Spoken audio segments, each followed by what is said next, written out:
pessoal. Vamos para a nossa resolução da segunda VA da turma de Econometria 2, realizada no dia 26 de fevereiro de 2025. As provas têm como base os índices de receita nominal de vendas no comércio varejista ampliado, com a base em 2022 igual a 100, né? A média de 2022 igual a 100, e foram feitos para Bahia, Pernambuco, Ceará, e foram 3 tipos de atividades: veículos, combustíveis e lubrificantes e supermercados. Eu escolhi esses, tem aí um mix deles, mas depois disso, depois da 7ª questão, a 8ª questão mais ou menos é comum a todos. O que vai mudar é a letra, né? Onde está a letra, se está para lá, se está para cá. Então, eu vou começar a correção pela 8ª questão e aí a gente vai avançando com a resolução, tá? Então, vamos lá. 8ª questão. Após a realização do diagnóstico do modelo, se ainda houver 2 modelos significativos aceitos com habilidade de previsão semelhante, qual seria a melhor opção atual utilizada para o desempate? Observe que esse atual é bem legal, né? Porque recentemente mesmo, não faz nem 10 anos, que o critério de informação de ACAIC foi corrigido, tá? Então, a correção do critério de ACAIC atualizou a fórmula dos critérios de informação, na verdade. Bom, então, o atual é interessante por quê? Porque recentemente houve uma reformulação no critério de informação de ACAIC, que era o mais utilizado. Mas se a gente for ver as opções que a gente teve, foi o detail não tem nada a ver, porque a gente já teve habilidade de previsão, já foi testado, né? Então, os critérios de desempate pode ser o R2 ajustado ou algum critério de informação. Mas se a gente olhar para a atualidade, né, o R2 ajustado, entre o R2 ajustado, o critério de informação e o critério de informação de ACAIC corrigido, a melhor é o critério de informação de ACAIC corrigido, tá certo? Então, esta letra D é que seria a melhor opção dentre as que foram dadas, tá certo? Não é que o R2 ajustado não seja o critério de desempate ou que o critério de informação não seja também uma forma de desempate. Neste caso, a melhor é o ACAIC corrigido. A 9, que é a estabilidade dos parâmetros, é importante, assim, o teste que se faz para saber se os mesmos são estáveis, tem como estatística do teste. Então, é a aplicação direta da fórmula, tá certo? Então, seria a alternativa A. Lembrando que, só uma dica, né? Essa é onde você tem 2 conjuntos, né, de informação da soma dos quadrados dos resíduos, restrito e irrestrito, ou seja, eu estou comparando 2 conjuntos de observações. Então, essa aqui seria uma dica para utilizar essa fórmula, mas aí teria que ver o restante da fórmula se é verdade ou não, né? Então, essa é a fórmula aplicada, essa daqui é o teste Portmanteau, essa daqui é o da normalidade de Wilk, Shapiro-Wilk.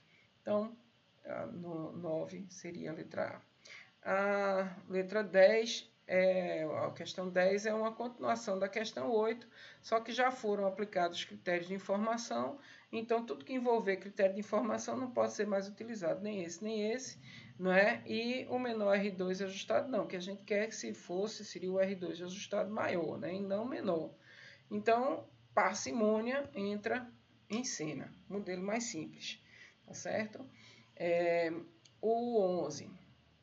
A metodologia proposta por Box-Schenck Series, o BJR, assume que os erros são independentes e identicamente distribuídos. É o famoso IID, né? Em que o erro ele é distribuído normalmente com média 0 e variância sigma 2. Para verificar a independência, é proposto um teste para observar a função de autocorrelação e autocorrelação dos parâmetros estimados. O que deve se observar em tais funções para decidir se os erros estimados são independentes, vou apagar isso aqui só para a gente ter um espaçozinho para poder colocar. Lembrando que toda vez que a gente vê aquelas funções de autocorrelação ou a função de autocorrelação parcial, a gente vai ter um S aqui, né? Para S igual a 1, S igual a 2, S igual a 2, S igual a 3, S igual a não sei quanto. A gente tem sempre os intervalos de confiança aqui, em que dizem que cada observação, se ela estiver dentro desse intervalo, aqui, isso aqui diz que a função de autocorrelação, ou o rho de S estimado, ele é nulo ou não. Então, se eu quiser que eles sejam, que os erros estimados sejam independentes, eu quero que todas as correlações e correlações parciais estejam dentro deste intervalo, para que ela seja, por exemplo, um ruído branco, tá? Que é o que eu quero que o erro seja, independente, identicamente distribuído, 0, sigma 2, um ruído branco. Tá? Então, individualmente, cada uma delas vai ter que estar dentro desse intervalo. Se por um acaso uma delas passar para mais ou para menos, tá certo? Significa que vai ter correlação. E se tiver correlação, ela não é independente. Então, portanto, é a letra D. Todas as correlações e correlações parciais devem ser nulas, devem estar dentro desse intervalo. O teste Lunge-Box é um teste modificado de Portmanteau. E o que é que ele quer? Ele quer, em vez de testar uma independente, cada uma isoladamente, ele testa conjuntamente todas elas. Ora, se é conjuntamente, esse aqui A é igual a C e a B é igual a D, certo? Então, a gente ficou somente com 3 alternativas. Então, a distribuição que a gente quer tem como hipótese nula, né, que elas conjuntamente, certo? Que elas sejam nulas. Então, a gente vai optar ou pela letra B ou pela letra D, que é o que diz isso. Isso daqui é o teste que a gente fez lá em cima, que é para cada uma individualmente, para cada S individualmente. E esse aqui é para um conjunto de S's. Então, é a alternativa B ou D, tá? Então, a diferença é como se esse aqui fosse um teste T ou Z e esse aqui é um teste F. E, intuitivamente, tá certo? Um isoladamente e esse aqui um conjuntamente. Este daqui, o que vocês têm que lembrar é que você tem que fazer uma estatística aqui, que é a estatística X, que ela vai ser o somatório desses F's ao quadrado dividido. Veja só, essa é a estatística do teste, a estatística X, que é isso daí. E o que é que você quer fazer? Você quer somar esses daqui, esse de 1 até 5, esse somatório aí dá 0,0104 aproximadamente, vocês vão ter que fazer na mão. E o que vocês faltam fazer é a variância do erro, a variância estimada do erro, que é o quê? Que é a soma dos, então, essa parte daqui, essa variância estimada do erro, ela é SQE, que foi dado, dividido por N menos K. Ora, N, eu estou considerando 292 observações e foram estimados dois coeficientes, então seriam 290. E o SQE foi dado a 6.727. Então, eu teria que fazer uma conta, 6.727 dividido por 290. Isso aqui, né, da parte de baixo, aqui na parte de cima. Ou seja, se eu pensar assim, vou botar esse aqui para cima, vou passar multiplicando, seria 0,01.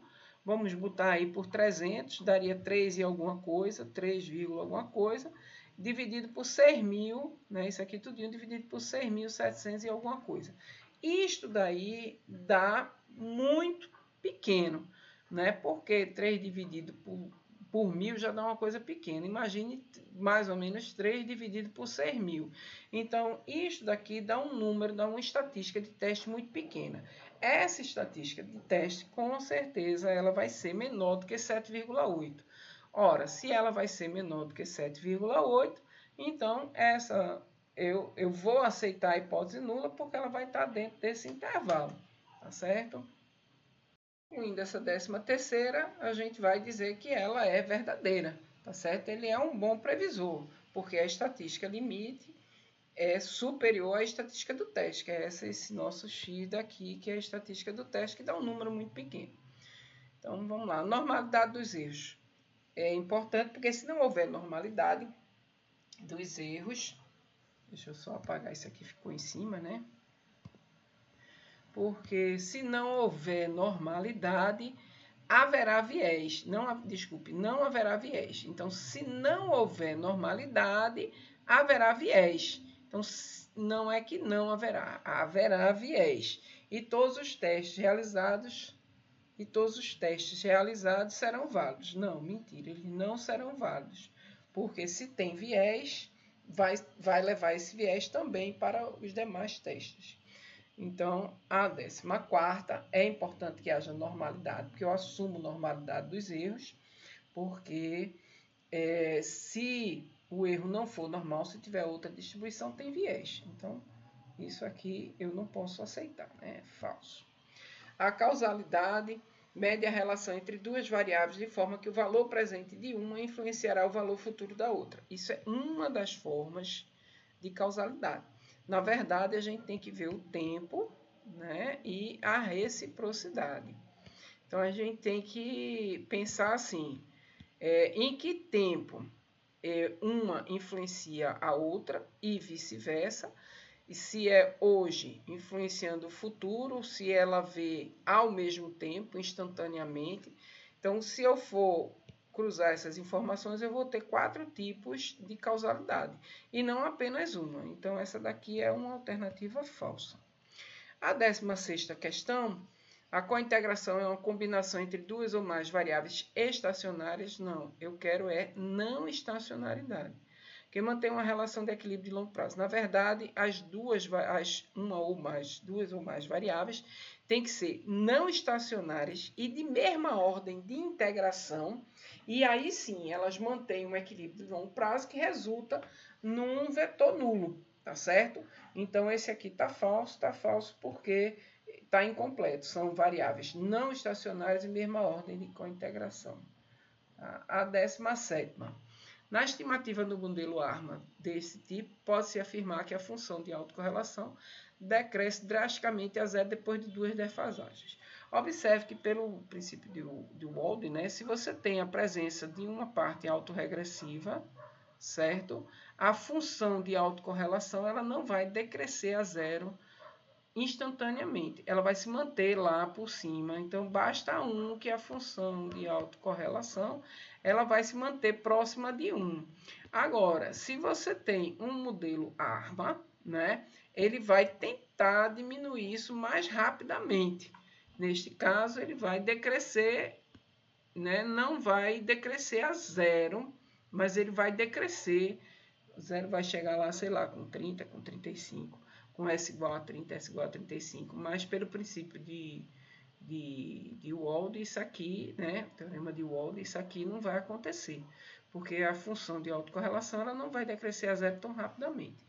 Então, essa afirmativa é falsa. A implicação do processo estocástico não ser estacionário é que as características não permanecem as mesmas e, consequentemente, não se poderá realizar inferências. Isso mesmo, porque, por exemplo, a variância pode variar, e se a variância varia do começo no final, você pode aceitar um teste quando ele, na verdade, é falso. Então, a afirmativa ela é verdadeira, porque se ela não permanece a mesma, os testes que você faz, eles passam a não ser verdade. 19º, o consumo de energia elétrica por domicílio, isso foi um exemplo dado em sala de aula, ele sofreu uma alteração. Então, o que é que a gente via? Até um certo ponto, a gente tinha aqui o consumo de energia elétrica domiciliar, por domicílio, ele estava crescendo, né, a uma certa declividade, e a partir do apagão ele passou a crescer, mas numa taxa diferente, num coeficiente angular diferente. Isso aqui foi um choque e eu quero saber se tem essa quebra, né, de padrão, ou seja, os coeficientes, será que eles permanecem os mesmos ou não? E eu testo isso com o teste para a estabilidade dos parâmetros. A 20ª questão, eu tenho 2 observações a fazer com respeito a ela. Se eu só tenho realmente uma questão assim, só de escala no último ano, porque ele, do jeito que está, isso caracteriza a sazonalidade dos últimos 3 meses. Mas se essa sazonalidade não existir e simplesmente existir deslocamento da função para cima um pouco, significa que se eu colocar uma dummy para o intercepto, eu capto esse deslocamento dele para cima com o coeficiente da dummy do intercepto. Tá? Então, duas observações. A primeira é que eu posso estimar esse modelo através de um arima colocando a dummy para o intercepto. E posso também pensar em que isto daqui não é simplesmente um incremento que você tem todo trimestre, né? Os últimos trimestres. Então, eu posso pensar também que isso aqui pode ser sazonalidade. Então, a primeira coisa que eu faço, eu coloco a dummy para o intercepto e peço para rodar a função de autocorrelação e autocorrelação parcial, que a gente vai ver se há ou não indícios de sazonalidade mesmo, ou se simplesmente é um deslocamento. Se for só um deslocamento, tá ótimo, isso aqui resolve o meu problema. Agora, se não, se há realmente uma sazonalidade, a gente vai ter que reestimar o modelo. Então, em sala de aula, eu considero realizar inicialmente essa, e depois eu vejo se tem ou não uma função de autocorrelação e autocorrelação parcial indicando sazonalidade para esse trimestre. Então, a questão aqui seria uma dummy para o intercepto. Pronto, a partir daí a gente vai para a resolução das provas, né, que tem lá. Então, deixa eu ir lá para o começo. Né? Tá um pouquinho deslocado aqui. Deixa eu ver se eu consigo puxar esse aqui para baixo. Pronto. Então, como eu disse, né, foram 6 tipos de prova, vendo o índice de receita nominal de vendas no comércio varejista para Bahia, Pernambuco, Ceará. 3 tipos de atividades. Então, vamos lá. Vamos para a primeira questão, né? Ao observar o gráfico da série, pode-se afirmar que ela apresenta sazonalidade? Então, vamos lá. Primeiro eu tento ver a série em si, essa parte aqui, né? Eu vejo se tem ou não alguma coisa. Não estou vendo sazonalidade, mas isso é o que diz, apesar de não ser observado diretamente no gráfico. Mas aí eu olho para as funções de autocorrelação e autocorrelação parcial. Observe que eu tenho uma parte grande aqui no primeiro, uma parte aqui no 13º e uma parte aqui no 25º, ou seja, eu tenho uma sazonalidade de 12 em 12. Para além disso, eu ainda vejo suavemente aqui um movimento aqui em ondas. Então, há indícios de sazonalidade? Sim, há indícios. Essa afirmativa ela é verdadeira. Pode-se afirmar que a ordem P e Q do modelo a ser estimado será Q igual a zero. Então, Q eu vou aqui na função de autocorrelação e vejo que ela decresce. Tá? Então, se ela decresce, mesmo que suavemente, porque ele é um modelo ARIMA, né? Ele tem uma parte aqui autorregressiva, né? Então, o P aqui é de ordem 3 ou menos, né? Então, isso aqui, essas parte aqui, essa afirmativa está verdadeira, mas o Q não pode ser igual a zero. Por quê? Porque ele está decrescendo. Então, se ele está decrescendo, não está permanecendo aqui em cima, então significa que há a presença de um termo Q. Então, o Q não pode ser igual a zero. Então, essa afirmativa aqui, ela é falsa. O teste KPSS apresentou a estatística do teste inferior à estatística limite. Lembrando que o teste KPSS, ele está todo, né? Aqui eu aceito, ele está todo, o alfa está todo na parte positiva, né? Então a estatística limite estaria aqui. Nessa área daqui eu aceito a hipótese nula e nessa área daqui eu rejeito a hipótese nula. Então, considerando isso daí, se a estatística é para lá, né? Eu tenho ela dentro da aceitação da hipótese nula. E o que diz a hipótese nula é que a série é estacionária. Então, apresentou estatística do teste inferior à estatística limite, realmente ele está por aqui. Portanto, se pode concluir que a série é não estacionária? Não. Se pode concluir que a série é estacionária porque eu estou aceitando a hipótese nula. Então, essa daqui ela é falsa, certo? A quarta, o que a gente tem que observar, que vai ser observado todas elas, tá certo? Eu tenho que ver, deixa eu baixar só um pouquinho para poder ficar bonitinho, né? Eu tenho que ver o quê? Eu tenho que ver o resultado desse modelo. E a estimativa, eu poderia estimar um modelo ARIMA de duas formas, ou por máximo ou verossemelhança, ou por probabilidade condicional, em que eu tenho a indicação dos valores iniciais, com base na função de autocorrelação e autocorrelação parcial estimada. Nesse caso, eu aceito que a afirmativa é verdadeira. Por quê? Porque ele foi realizado através de máxima ou verossemelhança. Eu não tenho nada aqui neste quadradinho daqui que me diga o contrário. Então, a afirmativa ela é verdadeira. Conforme a estimativa, a equação diz que hoje será influenciado negativamente pelo erro passado. Como vocês podem observar, este aqui é o coeficiente e este aqui é o desvio padrão do coeficiente estimado. Tá? Então, se eu olhar a equação, realmente a equação ela é negativamente influenciada pelo erro passado, t menos 1, e o tempo imediatamente passado. E é positivamente pelo imediatamente passado. Então, a afirmativa ela é verdadeira. A estimativa realizada através de probabilidades condicionais, o MQ, que é o proposto por Box-Schenck-Ziesel, é uma estimativa que impõe valores iniciais, certo, verdade, e esses valores iniciais estão na função de autocorrelação e autocorrelação parcial, estimadas, né? Mas não se precisa saber qual o valor, não, precisa saber e ele está dito nas coisas. Então, essa daqui virou uma afirmativa falsa. A sétima tem com base esse daqui. E ele diz aqui que é mais ou menos 2. Ou seja, se eu vou testar, quer seja este coeficiente do modelo autorregressivo, quer seja o coeficiente de médias móveis, eu tenho que pensar o seguinte, que ele vai estar aqui entre menos 2 e 2. E esta área daqui é a área em que você aceita a hipótese nula. E a hipótese nula diz que o coeficiente é nulo, seja ele o bar ou o mar. Então, eu quero, na verdade, que ele esteja nessa área daqui para poder ele ser significativo ao modelo. Eu não quero que ele seja nulo, tá certo? Então, se eu estou com intervalo mais ou menos 2, a estatística do teste ela é dada por quem? O Z do teste, né, do coeficiente, a estimativa do teste, ela é o coeficiente dividido pelo desvio padrão do coeficiente, certo?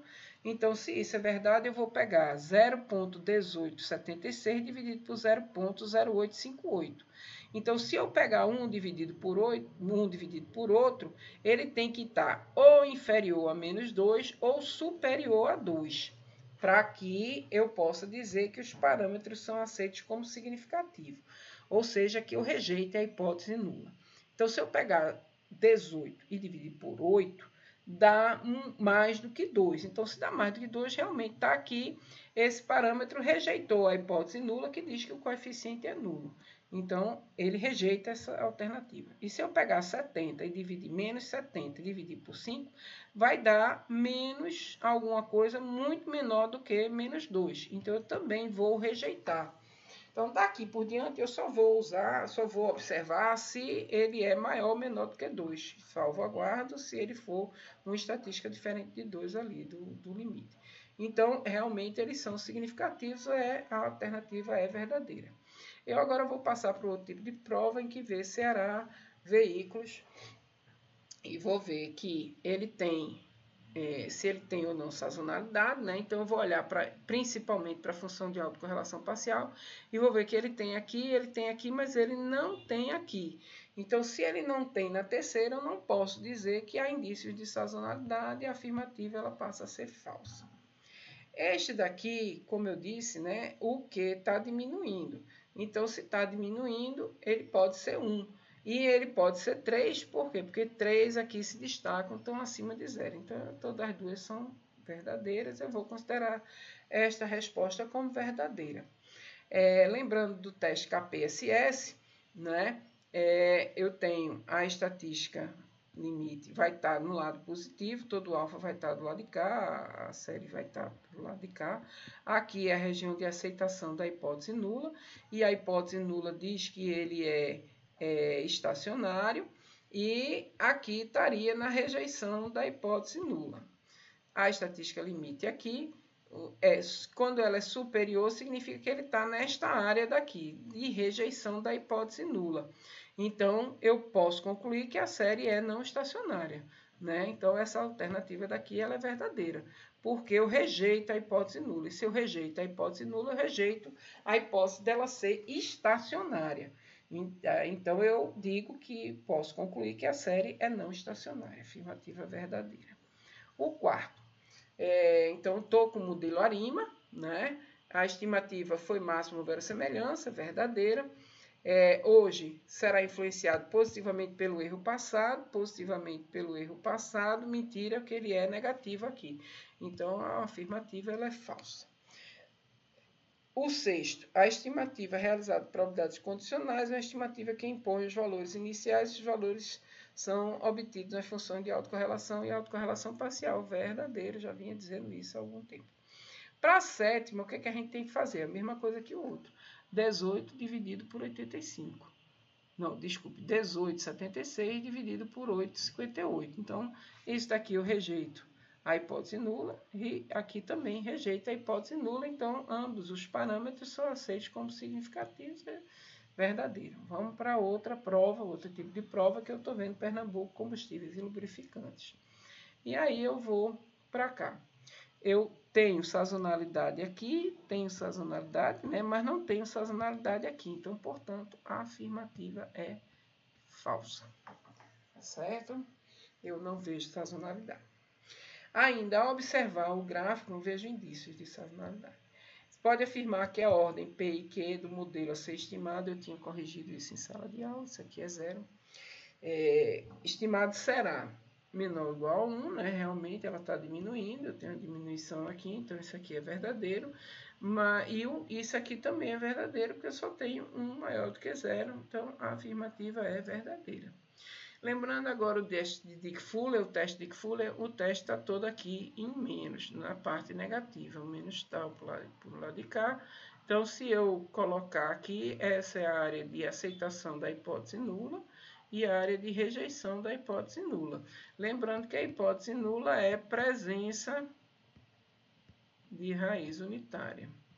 E a presença de raiz unitária diz que a série é não estacionária. Tá? Então, apresentou uma estatística de teste inferior à estatística limite, estaria pelo lado de cá, justamente na parte onde eu rejeito a presença de raiz unitária e, portanto, eu acho que ela é estacionária. Portanto, se pode concluir que a série é não estacionária? Não. Não se pode concluir isso, e sim justamente o oposto. Então, essa afirmativa é falsa porque eu estou na parte de rejeição da hipótese nula, rejeição da presença de raiz unitária e, portanto, a série é estacionária. Tá certo? O quarto, como se trata de modelo ARIMA 1, 2, 1, tá ele aqui, é verdade. Máxima verossemelhança, verdadeiro.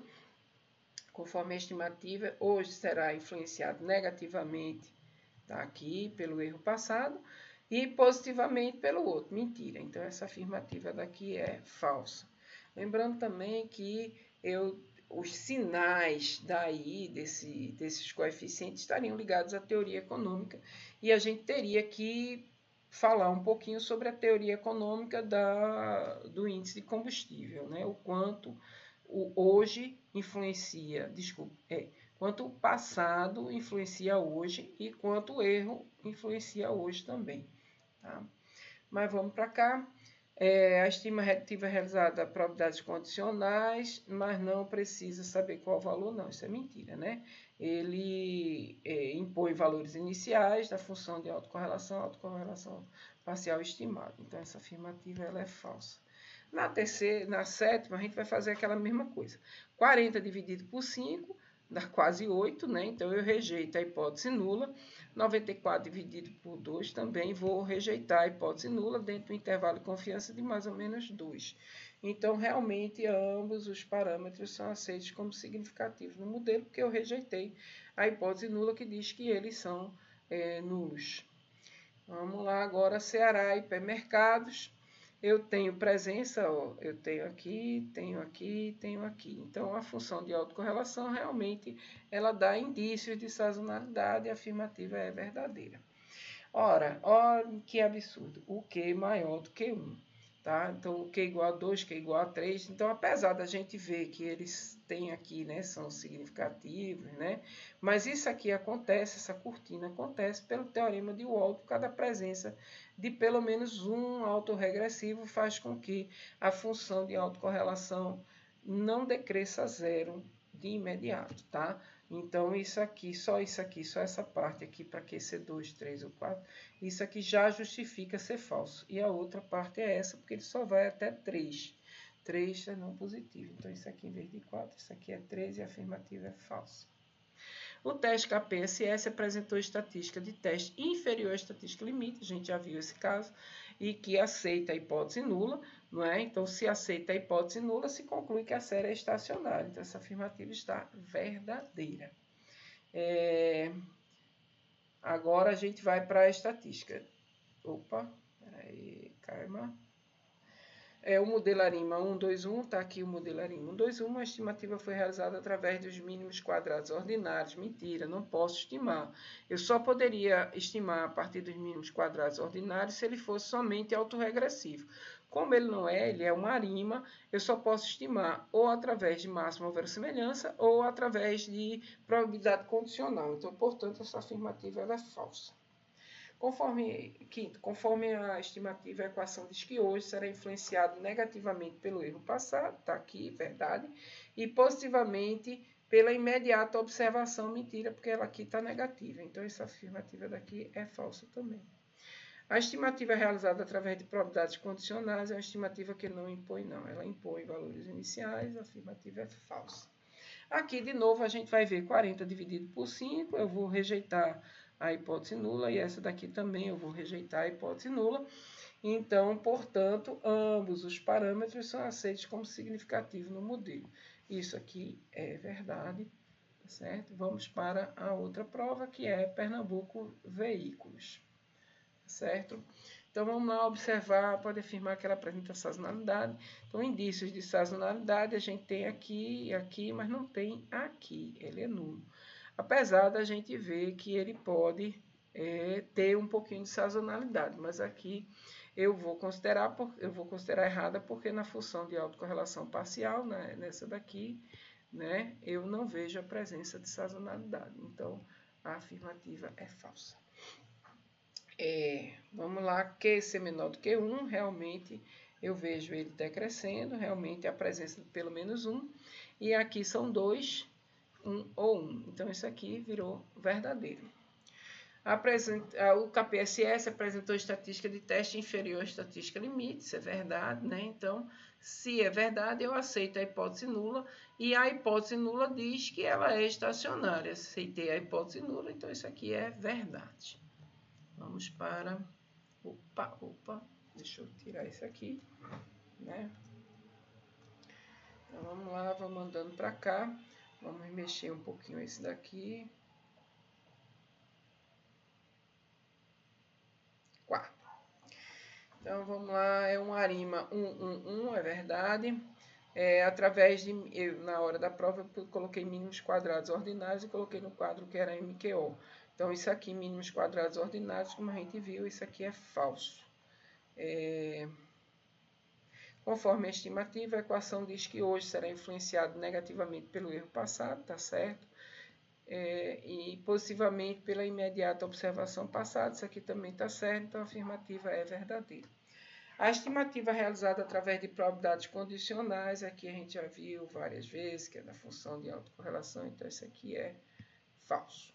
O sétimo, a gente vai ver de novo, 32 por 17, ele é menos do que 2. Se ele é menos que 2, eu vou aceitar a hipótese alterna, eu vou aceitar a hipótese nula, que diz que o parâmetro é nulo, então ele não vai ser significativo.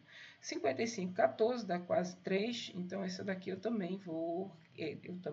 vou rejeitar a hipótese nula, que diz que o parâmetro é significativo. Então, não são ambos, é apenas um, então a afirmativa passa a ser falsa. Certo? Agora vamos para Bahia, combustíveis e lubrificantes.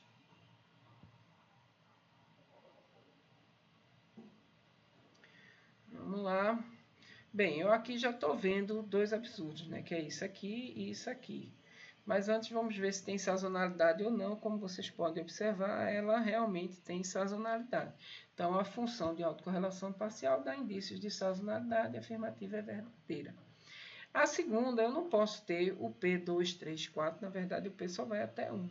Então, essa afirmativa ela é falsa. Tá certo? Falsa por esse absurdo e por esse absurdo.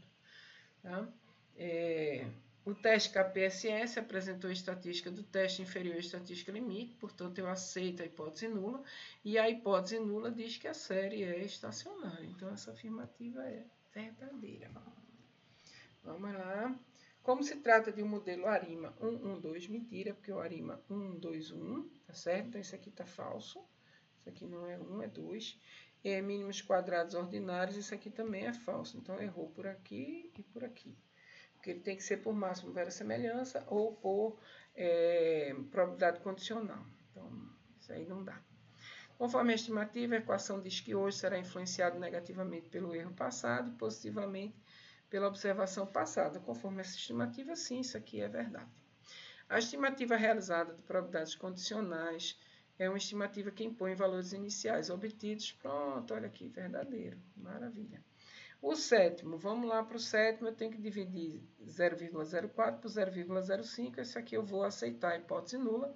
E esse daqui eu vou rejeitar a hipótese nula, que isso aí dá 1 dividido por 0,088, dá um número muito, muito, muito pequeno, porque ele é negativo. Então, essa afirmativa não pode ser ambos, ela é falsa, certo? Então, cheguei no final da prova, eu posso ter falado rapidamente, mas é bom porque vocês podem parar o vídeo aí e verificar o início do vídeo, que foi muito mais calmo do que esse final. Então, eu espero que vocês tenham gostado. Eu sei que vocês foram ontem lá para a universidade, mas devo dizer que eu também fui para a universidade. Só que eu cheguei lá às 6h15, vi que não tinha ninguém no estacionamento, vi que a nossa sala estava fechada, e aí eu peguei, dei meia volta no carro e fui-me embora. Eu não esperava que vocês tivessem ido para ter aula. E sendo assim, eu vou dar uma chance para quem quiser assistir ou quiser tirar dúvidas ainda amanhã, entre 6h30 e 8 horas da noite, eu vou abrir o meeting para a gente poder tirar dúvidas. Para vocês tirarem dúvida, na verdade. E aí, se não chegar ninguém até 7 horas da noite, eu vou encerrar a sala, tá? Então, eu pretendo ficar entre 6h30 e 8, mas se ninguém chegar até 7, a sala vai ser encerrada. Então, gente, estudem para a prova. A terceira VA cai de tudo, tá certo? Eu também vou fazer vários tipos de prova, pode ser com séries conhecidas ou não, mas eu espero que todo mundo dê bem, todo mundo passe. Tá bom? Então, amanhã eu estou tirando dúvidas com vocês. Tchau.